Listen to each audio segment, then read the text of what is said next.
yun. What's up mga boss? May dumating ngayon na package siya sa amin. Order ko yun para naman sa sasakyan. So yun! Nandito na. Dito na. Malaki no. Check natin may sa taas. Nalakan kami. Di ba dalawang susi? Tara, kaya tayo nun. So nandito na aming seat cover. Samahan nyo ako na i-install natin kasi nga mahal dito magpa-labor. So mag-hard time discard ko paano natin ikabit to. Anyway, maganda ngayon kasi hindi man ganun kalamig. So pwede tayo makatambay na matagal sa labas. I-install na natin yung ating cover seat. Ilalagay na natin. Kasama ko ngayon si Kuya Brent. Bali dito ang car, medyo marumi pa kasi walang car wash. Ito ang gamit natin. Itong car seat, and then ito yung tools ba, kailangan ng tools. Ayan siya. And then of course, since wala tayong pry tool, ito gagamitin natin yung pry tool. Oh. Yan, di ba?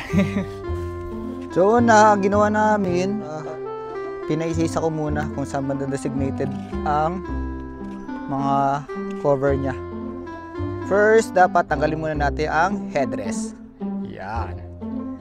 Sige kuya, you can do it. So, hali di ba matanggal yan? Pinaiga ko muna kasi next time lang rin sa kabila. Hilahin lang din. May press lang dyan. Yan o. Very good. Yan. And next step, ipasok na natin ang cover seat. Parang ano lang siya, parang nagdadamit ka lang ng ano. Yan, isiksik niya. Yan lang. Hard. You can do it. Go. Yan o, diba? Nakaya rin. Parang isiksik nyo lang siya. So, ganito na siya. And then, sa kabila na naman tayo. Then, sa kabila, ganun din. Hilay-hilay lang din until pumasok siya. Actually, kaya naman siya. Tsaga-tsagayin nyo lang paghila. Third step. So, pag ano na, nakikita nyo to, meron tayo dito parang garter. Then, meron tayo dito parang hook. Etong hook na ito, ipapasok mo to dito, then sisiksik mo papunta dito sa likod dito. Yan, nakita nyo dito, parang i-hook mo rin siya. Ganun lang kadali. Ipasok mo siya, igyan mo siya, ganyan. Sige, pasok mo. Yan. Sunod, siksik mo doon sa loob ko ito. Dito, siksik mo doon. Sunod ko doon sa kabila.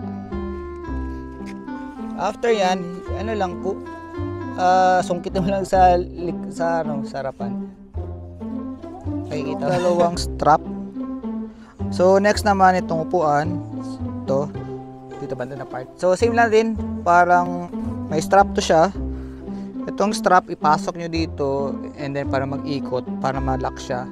And then ito sa baba para siya may hook naman din.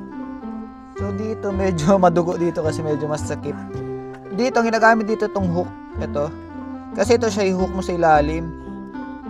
Ang problema, medyo matataba yung makapitan niya. Kaya ang ginawa ko, nag-DIY lang tayo. Kumuha lang ako ng itong cable tie. Para ipapasok ko dito. And then, tsaka ko siya hilahin dun sa matabang bar. Para ma-secure siya. Anyway, madali naman ito tanggalin. Putulin mo lang to. Kaya yun. So next, ang headrest natin. Madali lang to kasi ipapasok mo lang dito. Kaya ipasok mo and then i-wrap mo lang siya. Yan. And then meron siyang higyan mo lang. Higyan mo lang siya. Yan. Parang ganyan. Sintayusin nyo lang. Yan, di ba? Next natin sa likod. Bali, madali lang to kasi parang all-in-one yung nakagad to. Ganito. Ganito ang kinalabasan na ito. So try natin mamaya. Same lang din. May mga strap to dito. Yan, ganito. Ipasok mo ulit yung hook. And then iksiksik mo dito. Papunta sa likod para ma-hook mo natin. Yan. Try natin.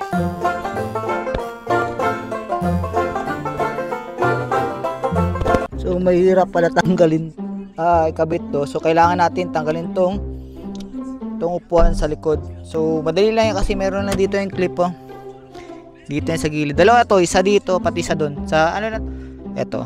Sa Subaru na to na outback dito. Hilahin mo na dito, may clip. Yan. Diba? Kita niya lang clip yan pati doon sa since natanggalan natin, so madali lang to i-clip kasi may mga dito yung mga hook ito, so i-overloop i-overloop lang natin to dito sa ilalim. Mas madali, naangat na siya, di ba? Yan, di ba? Ganyan ang pagpano. Para at least natin mapwesto masyado pag clip ng mga ano. Same na rin, ganyan na rin gawin natin sa kabila. Di ba? Kabila, ganun din. And then sa headrest, meron tayo ditong zipper. Kita niyo yung zipper na yan. Dalawang zipper na butas yan para i-insert nyo lang to dito. Insert nyo lang and then ibalik nyo lang. Pagtapos insert, ibalik nyo lang dito. Diyan. Mga almost 1 hour ko rin nakabit to. Grabe ka, no? So far, okay siya. Para at least bago naman sa paningin, di ba? Ang dito lang, yung sa gitna, hindi ko lang nilagyan. Kasi nga, binababa lang rin namin ito eh. Nilagyan namin. So, sakto lang yun siya ganyan. Okay na ganyan. Report.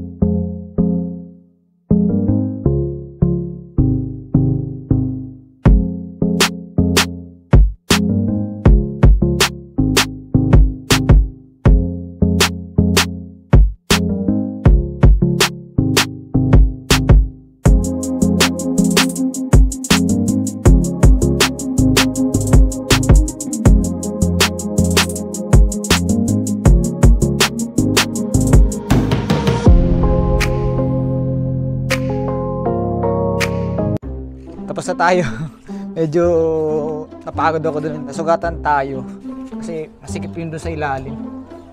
Gano tayo, mag-kuot-kuot. Masikip. Kaya yun, salamat mga boss. Please subscribe na lang and then hit the notification bell. Bye-bye.